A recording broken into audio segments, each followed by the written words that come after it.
সম্মানিত ভাইরা,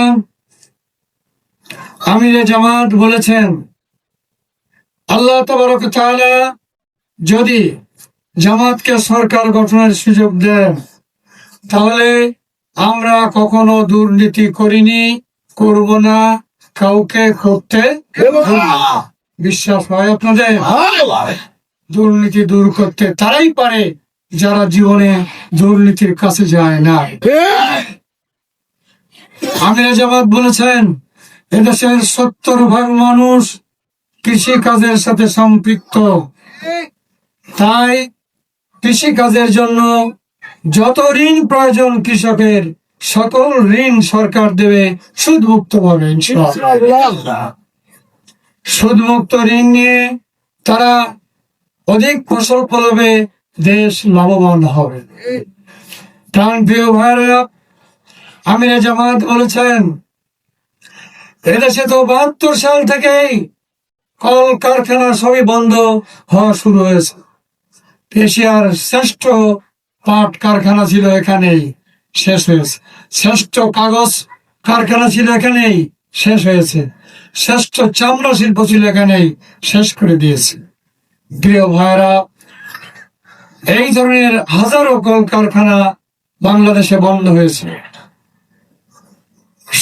আমিরে জামাত বলেছেন, আমরা এর মধ্যে যেগুলো সম্ভব আমরা এই কল কারখানা পুনরায় চালু করব। তবে যারা শ্রমিকদের উপরে 10/1 মালিকানা বঞ্চিত হবে।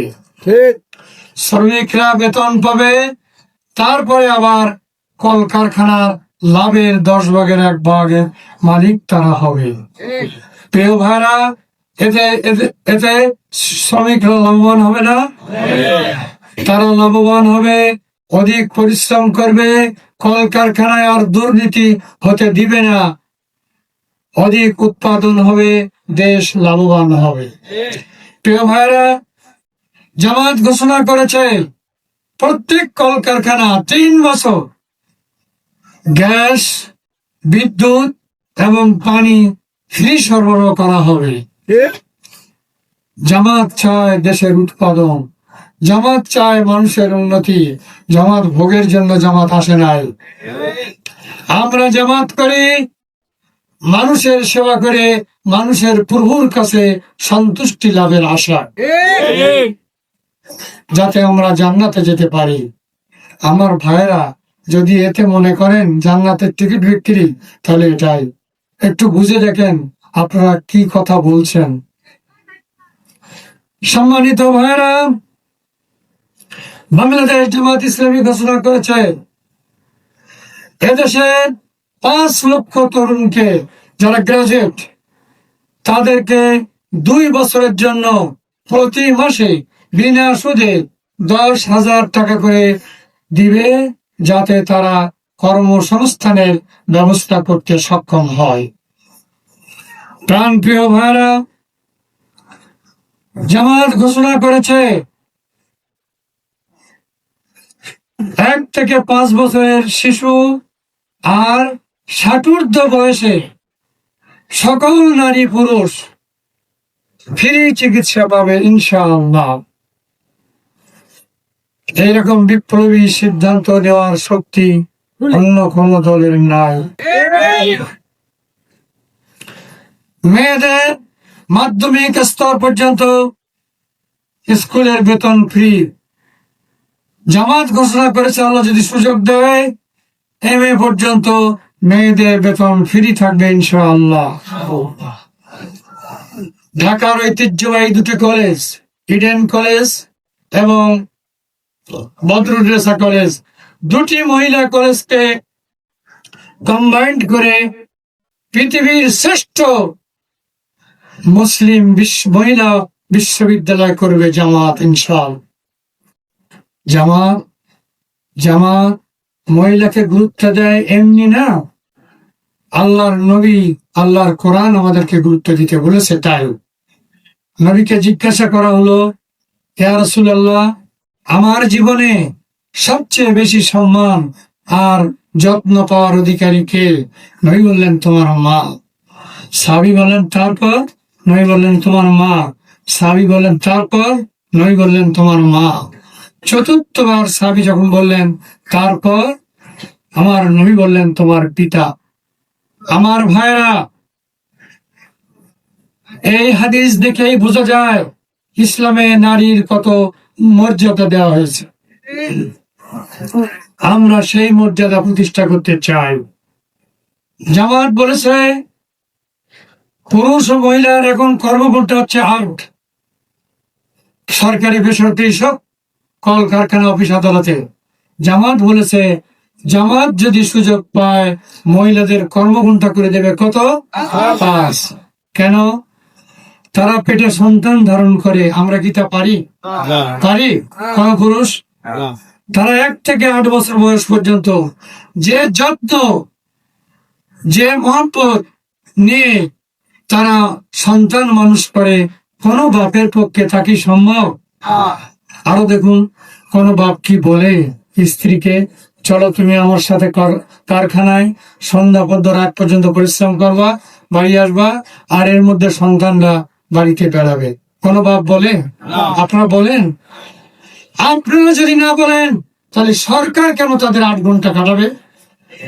সরকারের অধিকার নেই ৮ ঘন্টা কাটানো।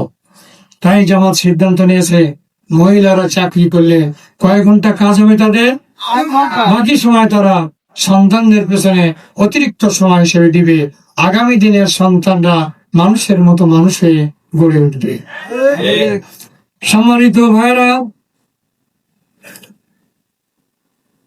জামাত এখানে আমাকে নমিনেশন দিয়েছে, ৮ সালেও দিয়েছিল। সারসার মানুষ আপনারা এবং পুরা সারসার মানুষ আমাকে যে ভালোবাসা দিয়েছেন, আমি মনে করি আমার জীবন বিলিয়ে দিলেও সেই ভালোবাসা প্রতিদান দেওয়া হবে না। তবে আপনাদেরকে আমি এই কথা বলতে পারি, আমার জীবনের সেই ১২-১৩ বছর থেকে আমি মানুষের জন্য কাজ করি। আমি যে কদিন ঘরে থাকি তার ৩ গুণ থাকি বাইরে, শুধু মানুষের জন্য, শুধু বাংলাদেশের জন্য, সারসার জন্য কম নয়। আমি ৭৪ সালে এই সারসার প্রতিটা ইউনিয়নে প্রতি মাসে গেছি, রাত্রে থেকে ওই লক্ষণপুরে রাত্রে প্রোগ্রাম করে, সাইকেল ঠেলে বেনাপুরে ফজর নামাজ পড়ে তারপরে যে বাগাছড়া স্কুল করেছি। এটাই আমার জীবন। প্রিয় ভাইরা, এইভাবে আমি মানুষের কল্যাণে কাজ করতে চাই। আমার কাছে কোনো হিন্দু নাই, মুসলমান নাই, আওয়ামী লীগ নাই, বিএনপি নাই, জামাত নাই। আমার কাছে সবাই মানুষ, আমার কাছে সবাই আল্লাহর বান্দা।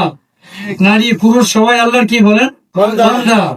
আমি সকলকেই সম্মান করি, সকলের কল্যাণে চিন্তা করি, সকলকে স্বামীও করি, ভালোবাসি, সকলের জন্য আমি কাজ করতে চাই।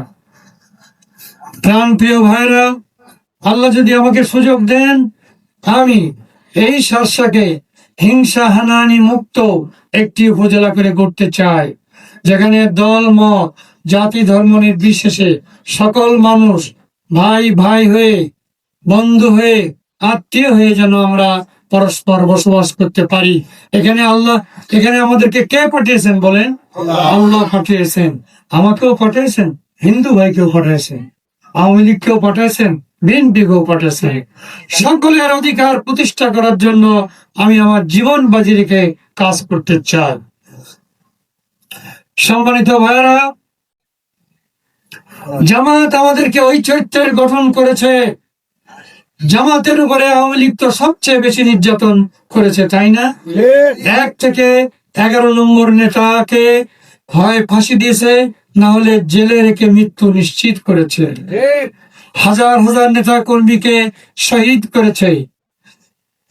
আমাদেরকে বাড়ি থাকতে দেয় নাই, আমাদের জমি জায়গাও দখল করেছে। কিন্তু আজ ১.৫টা বছর দেশ স্বাধীন হলো, সারা বাংলাদেশে কোন জায়গায় কোন হিন্দুর ঘাড়ে অথবা কোন আওয়ামী লীগের ঘাড়ে জামাত লাঠি মেরেছে? কারোর কাছ থেকে ১০ টাকা চাঁদা নিয়েছে? কেন নেয় নাই? এটাই জামাতের শিক্ষা, এটাই ইসলামের শিক্ষা, এটাই আমাদের চরিত্র। আমরা জনগণের কল্যাণ করতে চাই, প্রতিশোধ নিতে চাই না। সম্মানিত ভাইরা, আল্লাহ যদি আমাকে সুযোগ দেন, এই সারসার জলবদ্ধতাকে আমি দূর করতে চাই। খালগুলো সব, নদীগুলো খনন করে, বিলগুলো সংস্কার করে, এক বিল থেকে আরেক বিলে সংযোগ স্থাপন করে, প্রিয় ভাইরা, এই বন্যা বা এই জলবদ্ধতা থেকে সারসার 4.5 লক্ষ মানুষকে আমি মুক্তি দিতে চাই। সম্মানিত ভাইরা, আমি নাবারণ হাসপাতালটা জরাজীর্ণ হয়ে রয়েছে, 100 বেডের একটি আধুনিক হাসপাতাল করতে চাই। আমি বেনাপোলে হবে, আল্লাহ যদি সুযোগ দেয়, প্রথমে আমি চেষ্টা করব একটি 50 বেডের হাসপাতাল।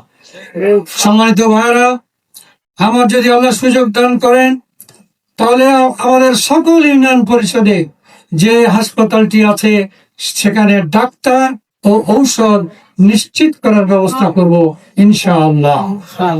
সম্মানিত ভাইরা, আল্লাহ যদি তৌফিক দান করেন, তাহলে সারসাকে মাদক মুক্ত করব ইনশাআল্লাহ। সকল দলের সৎ লোকদের সহযোগিতা নিয়ে, প্রশাসনের সহযোগিতা নিয়ে, আলেমদের সহযোগিতা নিয়ে আমি এই কাজটি করতে চাই। যে সকল ব্যবসায়ী বেকার হবে, তাদের কর্মসংস্থানের জন্য চেষ্টা করব ইনশাআল্লাহ।